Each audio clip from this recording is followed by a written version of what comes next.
Today is August 2nd, 2024, and this is William Michael of the Classical Liberal Arts Academy. I'd like to take a little bit of time today to talk about my intentions for the Classical Liberal Arts Society. It's a very important mission, and I think it needs to be understood by parents and students and friends of the Classical Liberal Arts Academy, or by anyone who pays attention to the work that I've been doing, because it's really going to be the legacy of the work that's done in the Classical Liberal Arts Academy. It's really going to be the fruit of the work that's been done. And I'd like to share my vision for it, if I may, and hopefully inspire some men and women to get involved and join us in this work. When I undertook the work of the Classical Liberal Arts Academy, it's something that I had already been thinking about for years.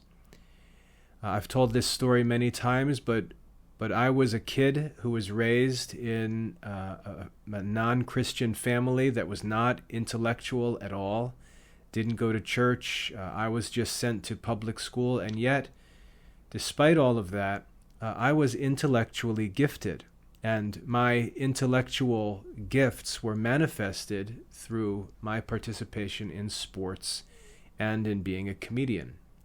I was a class clown who used my intellect to make people laugh, and that was where my intellect was manifested. And it wasn't until after my conversion, which took place around the time of my high school graduation, that my intellect was directed to real study. And so I was left as an intellectual and spiritual orphan, as it were, to sort of figure out the world on my own and fend for myself. I had to pay for myself to go to college. I had to figure out what to do for a living. Had to figure out how to be a Christian. Was not in the Catholic Church, so was just really left to myself. And it took me a long time, and thanks be to God, I was led to the Scriptures as the principal source of my self-taught Christian life, and I was also led into classical studies at Rutgers University, where, again, in God's grace, I was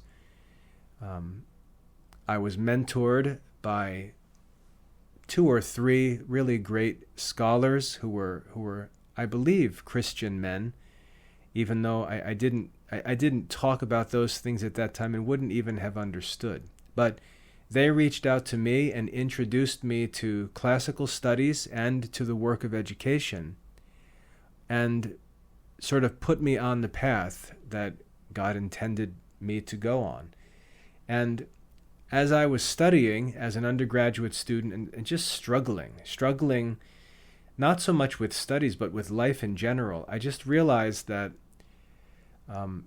there really wasn't direction for young Christian students, or young students at all. That what the public schools, what even the private schools were offering was really insufficient, and students were left to figure out life for themselves. And so as I finished my undergraduate studies and considered a number of graduate opportunities that were in front of me, I decided to devote my life to bringing classical Christian studies, real classical Christian studies, to younger students, as young as possible.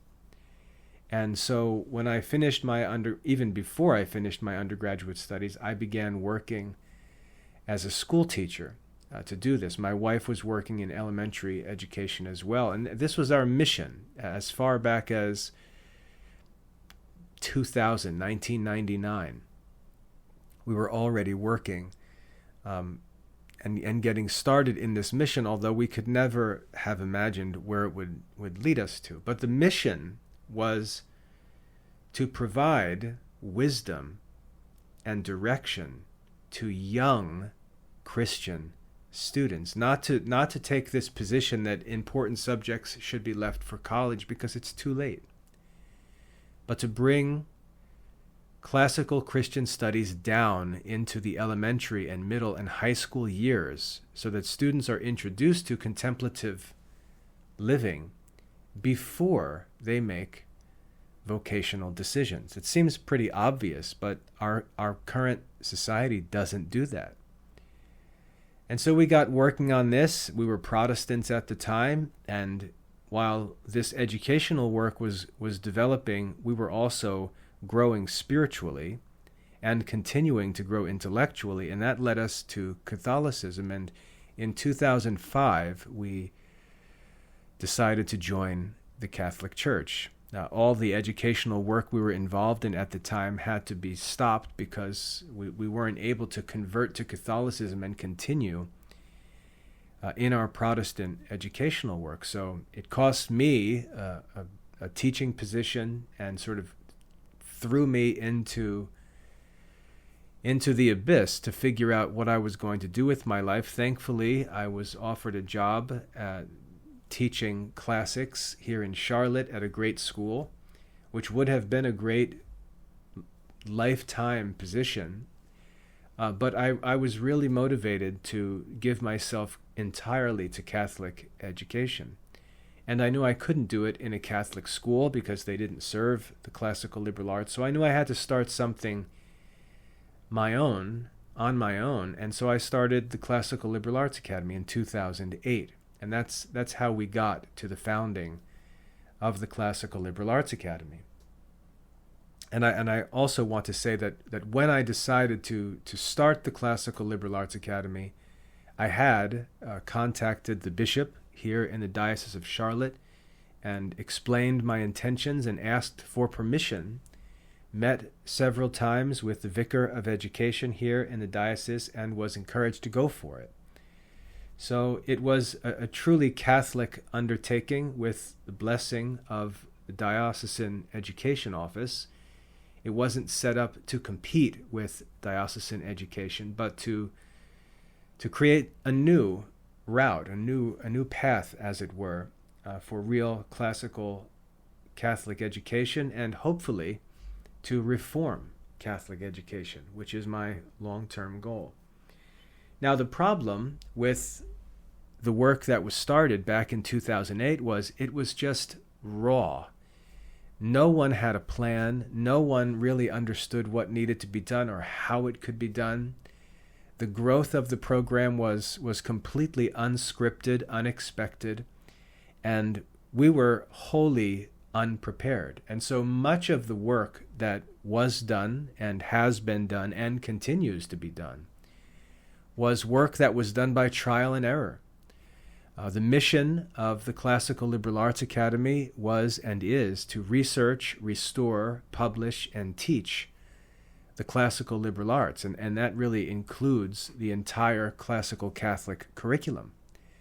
But that work of researching, restoring, publishing, and teaching, that's a work where each part of that mission informs the others, and there's this continual growth and learning. And unfortunately, where there's growth and learning, there's also mistake-making and the need for change and correction and improvement. And that can be quite an inconvenient process. And for many of the families who've been involved in the Academy through the years, they've had to deal with the reality of that. And I've never apologized because there's just no other way. The work of actually researching, restoring, publishing, and teaching the classical Catholic curriculum requires a very expensive, wasteful, inefficient work that there's just really no easy way to go about it. And as time has gone on, the project, the work that we're doing, has gotten clearer and clearer and more organized to the point that, this past year we were approved for accreditation. I mean, that's how how well ordered I think the work currently is, but it's come at very great costs. My wife and I have invested our whole lives in this.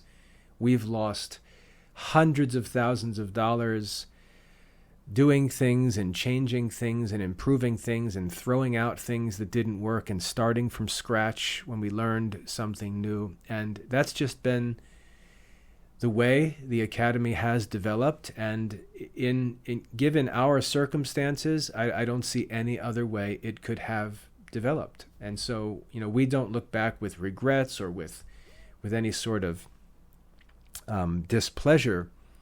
We look at it as work that had very great costs associated with it, and the only way to accomplish the mission of the Academy was to bear all those costs and not worry about it. And so in 2024, the Classical Liberal Arts Academy, as I said, it looks like this orderly, polished system, and it is, but it has come at great cost, and many of those costs linger on. Things that we did in the past that were abandoned or learned from. We've still got to pay the cost of some of those things, and so there's a lot of mess behind the scene, and my wife and I have just absorbed all of that mess in order to allow the mission to go on and succeed as it is succeeding. Now, there's really no way, to avoid that, as I said. And I've come to look at our work in the Classical Liberal Arts Academy, which is a private for-profit corporation. And I see some real benefit, some good providence in that, because the Academy as a for-profit organization, as a private organization, allows my wife and I just to eat all of the mess. We're able to just absorb it. It's private. It doesn't affect anyone. And that's sort of our sacrifice in order to make this successful. And I'm happy that it's private, because there's no need for any of that and any of that to ever be shared, because my wife and I literally fund it ourselves. If anyone loses or sacrifices, it's us. And we're content to have all of that be invisible. But as this program matures and becomes more and more stable, more and more orderly, more and more respectable, this private structure isn't necessary. And so what I'm doing is developing the Classical Liberal Arts Society as the future of the work that we're doing. So as we do all of this ugly trial and error developmental work, all of the research and restoration work, experimentation, changing, improving, and so on, as we go through all of that, the Classical Liberal Arts Academy is something of a rough draft of the final product that will be manifested in the Classical Liberal Arts Society. And so I founded the society, and it's been approved as a 501c3 charitable organization. I founded that for the future work, the work that my wife and I will be leaving behind. And our plan for that is to be a public charitable work that can be supported by donations, by charitable giving that's subject to accountability by other directors on a board and to donors, of course. But that won't be established until all of the messy work has been completed at our own private expense. And so the society is going to be, as I said at the beginning of the talk here, the society will be the legacy of the Classical Liberal Arts Academy, what's actually left behind, the fruit of the work of the Classical Liberal Arts Academy. And so we're in the process of establishing the society. Today, I actually created a separate website for the society. The Academy is at classicalliberalarts.com. The Society's website will be at classicalliberalarts.org. It'll look exactly the same, but it will be exclusively a home to content that belongs to the Society. And as I said, it will be the future of the Academy. It's sort of the final copy of the work that's done in rough draft form by the Academy, and that's developing. So all of the mess, as I said, I would never want to have people donating money for us to experiment with. The work of experimentation, I think, for it to be fair for everyone and for us to be free to do that work, it needs to be privately funded, which is why we're doing it. You know, when I decide that I just don't like a direction we're going in with respect to a course or a project, I can just scrap it and say, well, you know what? All the money that was lost, that was my money. And so it doesn't really matter. I can make sure it affects students and parents as little as possible, or even not at all in the long term. But I can make those decisions and constantly improve things, and I'm really accountable to no one but myself and my own gain or loss. Whereas once the program takes on the nature of a charitable work and a public charity at that, I think it needs to already have that developmental work, that messy work, that wasteful work in its background, because it can't be done at the expense of generous donations coming in from others. The work that should be contributed to financially, the work that should be donated to, should be work that's effective and established and already proven and reliable, so that donated money is put to good use in actually helping the students. It's also been very costly work because my wife and I, as we've been doing this, we've been raising our own children. And contrary to the popular message of political Christianity, what might be considered American conservatism, I really don't believe that the work of Christian education is work for laymen trying to have large families.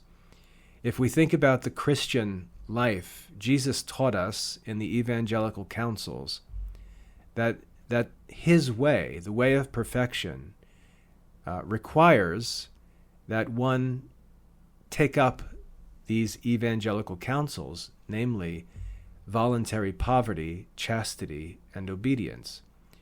That's the prerequisite context in which the works of mercy are to be carried out in any significant manner. So when we think about education, and I don't know how many people know this. I don't know how well catechized Catholics are, but when we talk about the need to do the works of mercy or the need to give alms, we often think of some of the works of mercy. We often think about feeding the hungry or giving drink to the thirsty, helping the homeless to find shelter, giving clothing to the naked, and so on. We think of the corporal or bodily works of mercy, but we don't often talk about the spiritual works of mercy. The spiritual works of mercy. And one of the spiritual works of mercy is to instruct the ignorant. In other words, the ignorant are like the poor. They're like the homeless or the naked or the hungry. They're poor, intellectually poor, and instructing them is not a business to be undertaken. It's not a consumer need to be exploited in the market. Ignorance is to be taken away by mercy, by the generous, self-sacrificing work of Christian people who act in love for God, and that love for God overflows into love and service to fellow human beings. The work of education is supposed to be a work of mercy. And so when we look at modern education and we see what a corrupt mess it's become, largely because of public schooling. We look at modern education and we see this industry that's designed really not to instruct the ignorant at all. It's designed to provide employment to professional educators who don't even necessarily work directly with students at all. Administrators, superintendents, principals, counselors, all sorts of support staff, administrative staff, and so on. We've corrupted the work of education and turned it into an industry that doesn't actually serve the purpose of education, which is to instruct the ignorant. Now, some may justify the cost of education because we can say, well, education provides students with training and with certificates and degrees and things like that allow them to go and make money. Well, that's really something separate. That's something different. That's really just vocational training. But the work of instructing the ignorant, if we take all of that away, who's instructing the ignorant? Who's actually providing essential, necessary education to the common child? No one. And so we can justify expensive degree granting, certificate granting, career preparing education. We can justify that, justify the costs of that, and so on. But the problem is that's all that there is. That's all that there is. We've abandoned the principal work of education, which is to instruct the ignorant. And the ignorant are not going to be commonly, they're not going to be rich kids. They're not going to be princes and nobles. They're going to be common children in parish families. And we've neglected, even the Catholic schools have neglected the actual work of education, which is to instruct the ignorant, which is a work of mercy. We've abandoned that, and we've all gotten wrapped up in this sort of vocational training that comes at high cost. When the tuition for Catholic education is $10,000 a year, it's obviously that we're no longer in the works of mercy. We're now just in business.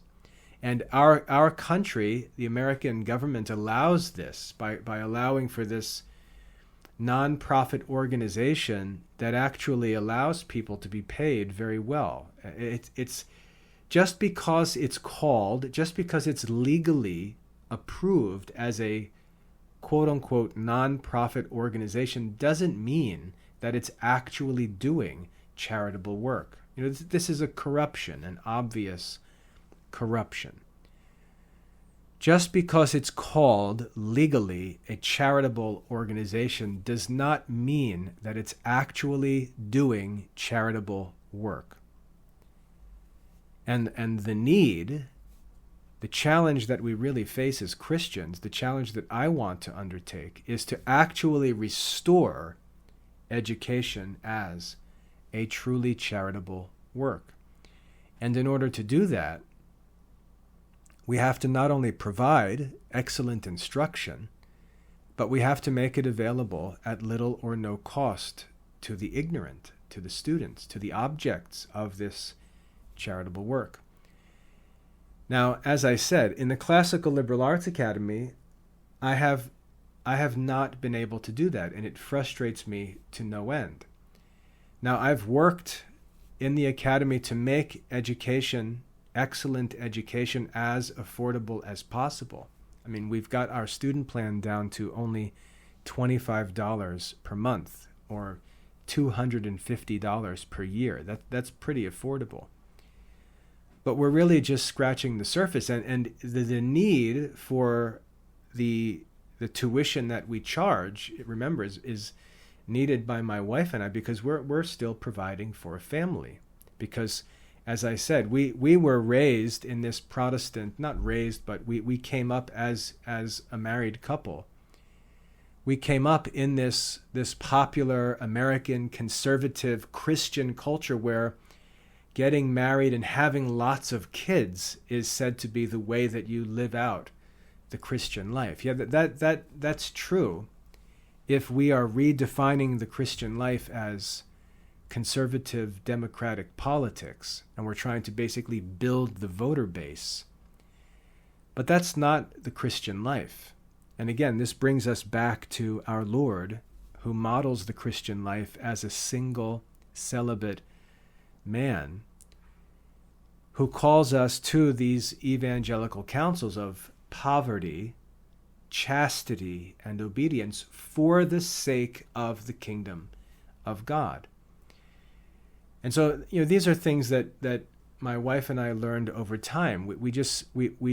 And I know that I'm going to be unpopular in saying this, but it's true. Christianity in itself does not call men and women to marriage and reproduction. Christianity calls individuals to poverty, chastity, and obedience, to live a life devoted to the love of God that overflows to charitable works to our neighbor, to not just occasionally doing the works of mercy, but devoting one's entire life to the works of mercy. This is the life of the saints, the life that we see in the lives of the saints. And we have to distinguish that true evangelistic life, that true gospel life that Christ himself taught us. We have to distinguish that life, that pure and perfect Christian way, from what I would argue is a corruption of it in sort of a political lifestyle that's understood to promote one's conservative political ambitions. And the way that you can do that is by having lots of kids, because you increase the conservative voting population and help to promote the cause.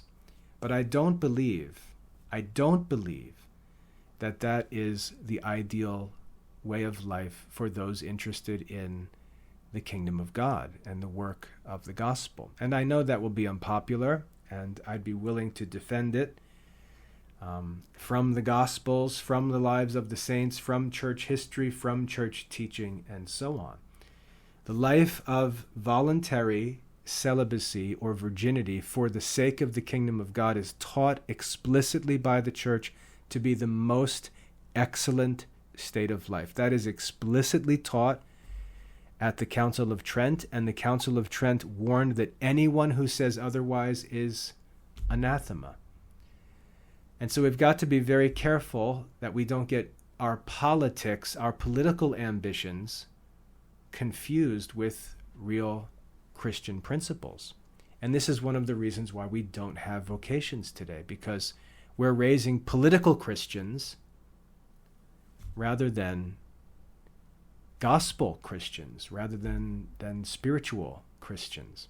And so there's this dilemma. We're sort of saying one thing when it's time to talk about religion, and then doing something else when it's time to live practically, when in fact we should be living in harmony with what we're actually studying and teaching spiritually.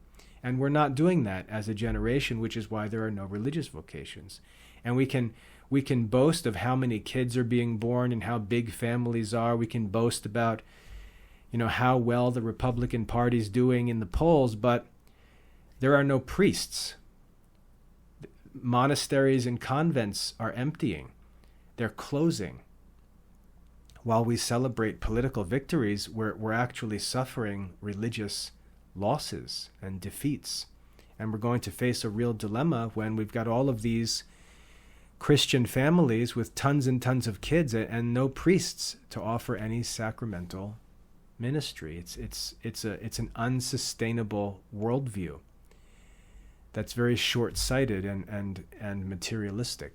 So anyway, when I look at education, I do not see it as a vocation for people who want to get married and have lots of kids. I don't see it for men who want to do that, nor for women who want to do that. And so in the society, what I would really like to promote is a view of Christian education as a vocation that one commits to,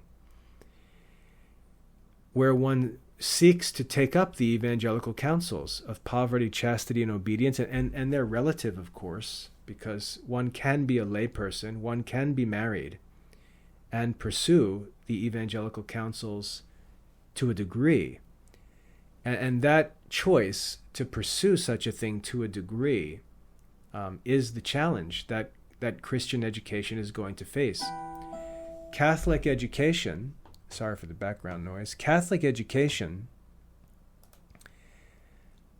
in America, when we think of Catholic schools, and I talk about this all the time, Catholic schools, Catholic education were made possible because of the influx of Catholic nuns and brothers from Europe. It's never actually been self-sustaining. It's never been able to reproduce itself. And so there was an initial flood of religious vocations which made Catholic education to actually work like a work of mercy. But then that flood of immigrants stopped and it became a business. And now we've got lay Catholics trying to have families, trying to live this American conservative dream while also working in a field like education, and the two things just don't go together. And again, I'm aware that it's unpopular to say that, but it's the truth, and I can demonstrate it by just looking at the works that are being done and how unsustainable and unreasonable they've become. In order for that to be fixed, there's going to have to be a different way, and that way is going to be for Catholic individuals to devote themselves to the work of Christian education and establishing a vision for that lifestyle, a plan for that lifestyle where one takes upon himself or herself a life of voluntary poverty, a life of voluntary chastity, even if that's to a degree within the sacrament of matrimony. And that's a challenge that is to be considered. And obedience, that is, following a strict rule of life, whether it's by joining a lay religious community like the lay Dominicans that my wife and I are involved in, or another similar community. But it's going to be a religious vocation. It's going to be either a lay vocation or a vocation for religious men and women to undertake. And if that doesn't happen, then this modern corruption of education is just going to go on, and there's going to be no solution. So in the classical liberal arts society, I'm working, or I will be working, to not only provide a complete system of classical Christian education from the very first years of preschool all the way through college degree studies, but I will also be working to detail a practical way by which that educational work can be done. If you've seen the book it's not a book, it's just a collection of lessons, but the book Understanding Classical Catholic Education, that book goes through the history and principles of classical Catholic education. And then it sort of dies off at the end. And it was written when the CLA was just being established. So as I said before, I really didn't have the practical knowledge, experience that I have now.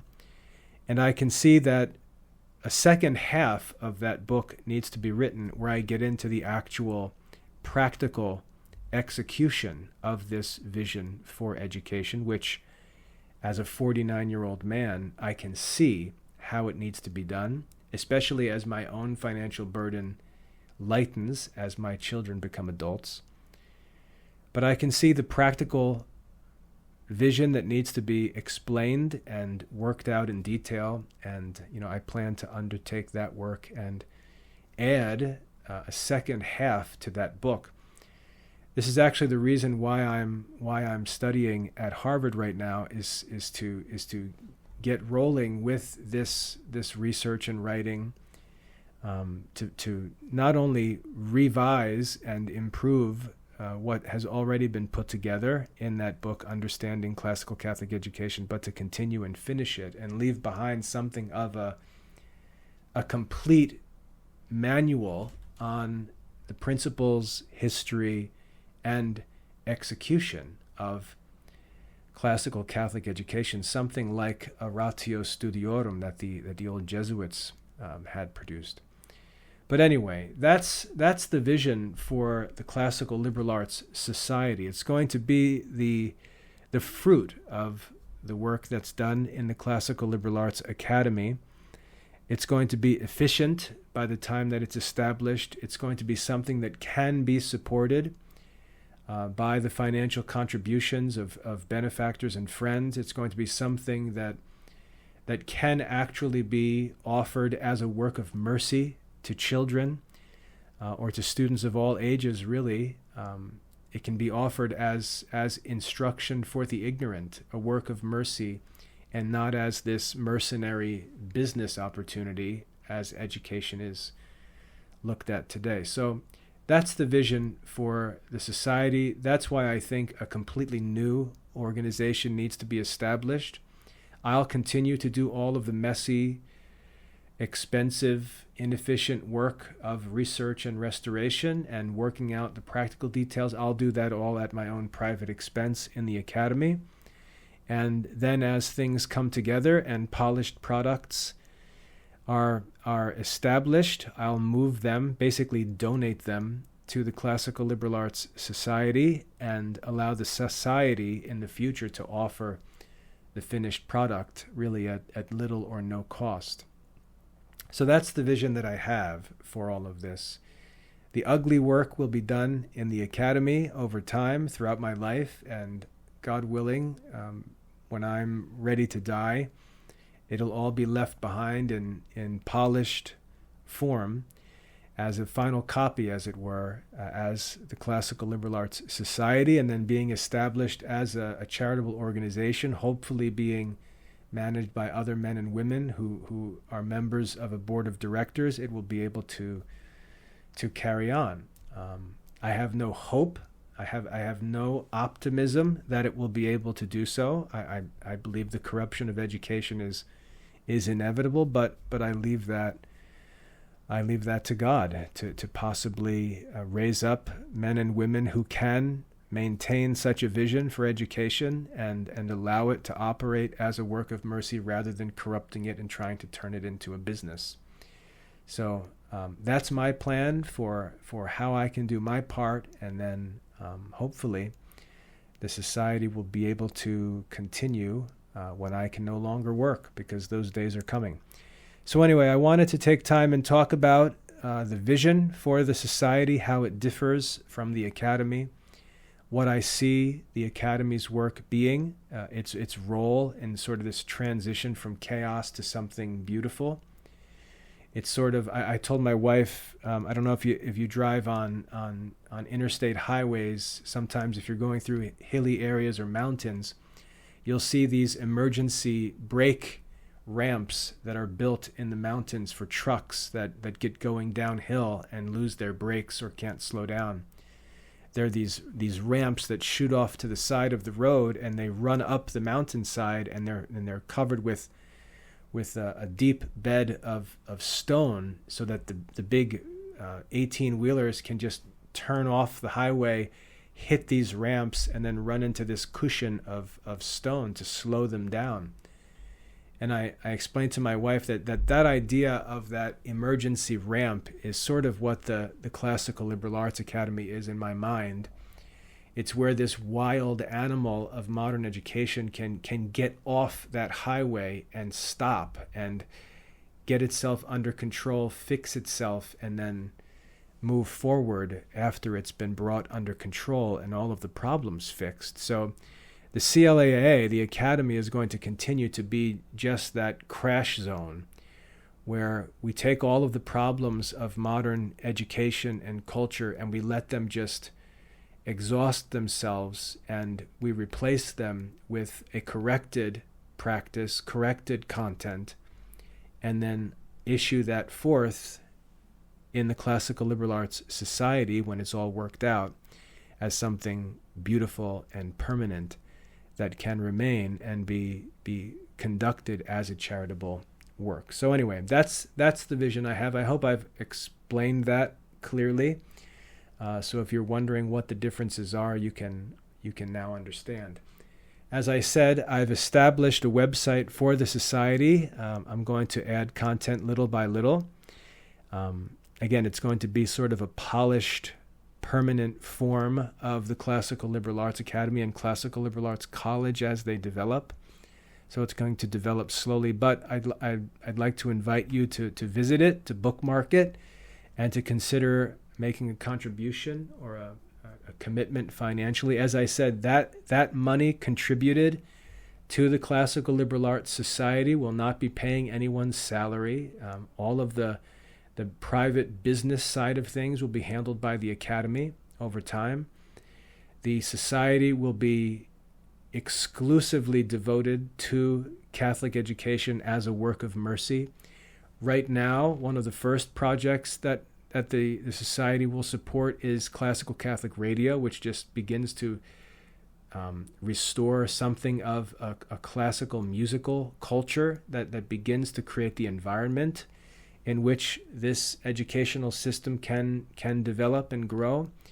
That's one of the first works we're doing there, but eventually it's also going to support the college. It's going to eventually host the Classical Liberal Arts Academy in its final form. And anything contributed to the society will be exclusively used for the actual work of the society enjoyed by students. It will not support any paid positions. It will not pay any people to work in education. I think that needs to be an essential starting point, that if you are called to the work of education, you should have your financial needs already provided for. It's like going into the streets to help the homeless and not having any plan for your own provision for your own needs and thinking you're going to charge the homeless people to help them. That's what modern education has become, and we have to stop that. Education is a work of mercy. It has to be done by people who have two coats and who can afford to give one to a neighbor. It can't be done by poor people who are looking for jobs and themselves have nothing to offer and need to charge the ignorant for help. It just makes no sense. It's a corruption of education, and it needs to be fixed. And the society is going to be a place where it can be fixed, because, as I said, we're just going to donate everything that we do. When it's finished, we're going to just donate the whole thing to the Classical Liberal Arts Society and allow it to operate at hopefully almost no cost to students. So if you'd like to support that work and help us to accomplish that, anything donated to the society will just be kept for the work of the society. It will not be used to pay anyone's paycheck. There will be 0% of that money given to any people to do that work. It's charitable work, and it's only to be undertaken by those who are actually capable of doing charitable work, not people looking for jobs. So any donations made to the society will be exclusively used for the purpose and mission that I've described here. I hope that's helpful. Again, the website there will be classicalliberarts.org, and that will develop over time while we continue to develop and run the academy as the laboratory or workshop, as it were, for the future preparation of the society. I hope that's helpful. If you have any questions about the society or plans or timelines and things like that, please get in touch, because it's my goal. My goal is to leave behind the society as a legacy of the work that we've been able to do, and as a vehicle for reform in Christian education. and I think we're going to do it. God bless.